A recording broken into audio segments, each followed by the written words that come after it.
जय हिंद दोस्तों, आप सभी को स्वागत है हमारे YouTube चैनल HRV क्लासेस। आज हम सब सीखने वाले हैं क्लास 10वीं के मैथ क्वेश्चन NCERT 1.1 के पहला क्वेश्चन दिया है। निम्नलिखित संख्याओं का HCF ज्ञात करने के लिए युगल विभाजन एल्गोरिथम का प्रयोग करके निकाले। 3 क्वेश्चन दिया 1.1 में। पहला इसको बोलता है प्रयोग करके और उसका HCF यानी कि मौसो निकालना है। तो किस प्रकार निकालना है मौसो, पहले समझ लीजिए। क्या कौन सा सूत्र लगेगा? सूत्र लगेगा भाज्य बराबर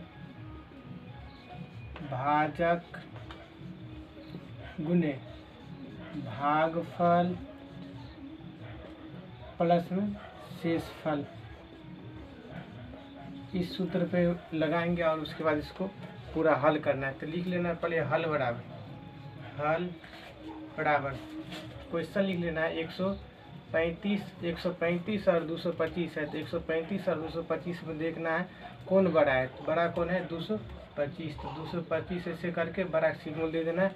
उसके बाद लिखना है यानी कि जिसमें भाग देते बोलते उसे बोलते भाज्य, और जिससे दे रहे उसे बोलते भाजक। तो बड़ा है 225, तो 225 को पहले लिखना है बराबर 135।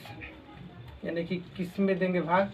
भाज्य किसे बोलते हैं? तो 225 बराबर यहाँ लिख दिए भाज्य और भाजक लिख दिया। बचा है भागफल और शेषफल। किस प्रकार निकालेंगे? तो यहाँ लिखना है 225 और देना भाग कितना से 135 से। आप देखेंगे कितना से लगेगा। 135 के एक बार पढ़ेंगे तो 135 और 2 बार पढ़ेंगे तो 270, यानी कि अधिक आएगा तो इकाई लगेगा।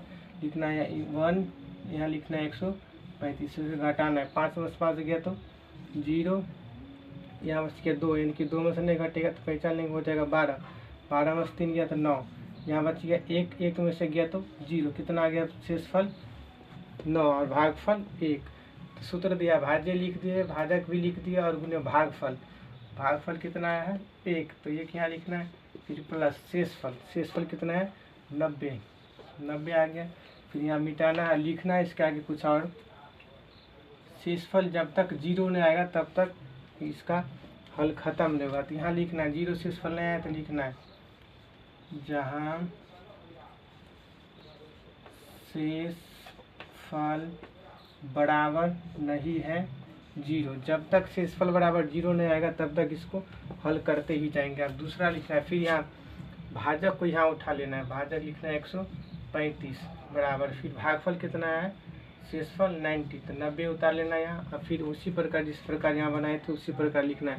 सूत्र बैठाना है, लिखना है 135 कितना से भाग देना है? 90 से देखते हैं गुना करके। 90 का 90 दूनी 18 की 180। फिर 2 बिट लगाता अधिक होता है तो इकाई लगाना है। एक यहाँ लिखना है भागफल में और यहाँ लिखना है 90। उसके बाद घटाना है। 5 में 0 जाएगा तो 5, यहाँ बच गया 3 में से 9 नहीं घटेगा, 45 हो जाएगा 13 में से 4 जाएगा तो 9 जाएगा तो बचेगा 4, आ गया 45। फिर यहाँ लिखना है भाज्य लिख दिए हैं, भाजक भी लिख दिए, बचा भागफल। तो भागफल यहाँ दिया है 1 प्लस शेषफल कितना है? 45। तो 45 यहाँ लिखना है। फिर देखिए शेषफल बराबर 0 नहीं आया है तो उसी प्रकार जिस प्रकार ऊपर लिखे उसी प्रकार लिखना है। जहाँ शेषफल बराबर नहीं है 0। फिर उसी प्रकार 90 को क्या करना है? यहाँ को उतार लेना है और 45 को यहाँ लिखना है। फिर बड़ा अंक है 90, तो 90 में कितना देना है भाग? 45 से। 45 को कितना बार पढ़ेंगे तो 90 पूरेगा 2 बार में, तो 2 यहाँ लिखना है। 45 दूनी 90, यानी कि भागफल आ गया 0। यहाँ तक खत्म, यानी कि आंसर यहाँ निकलेगा। 45 कितना बार पढ़े हैं? भागफल आया है 2 प्लस शेषफल 0। और फिर यहाँ लिखना है जहाँ शेषफल बराबर है 0, यानी कि अब आंसर निकल गया। किससे कटा है? तो 45 के 2 बार पढ़े हैं तो 0 आया है, तो आंसर HCF यानी कि HCF बराबर कितना आ गया?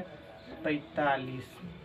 उसी प्रकार दूसरा बनाएंगे। देखिए बराबर दूसरा दिया है 196 और 196 38,220। 196 38,220 से बड़ा कौन है? तो 38,220 ये बड़ा है।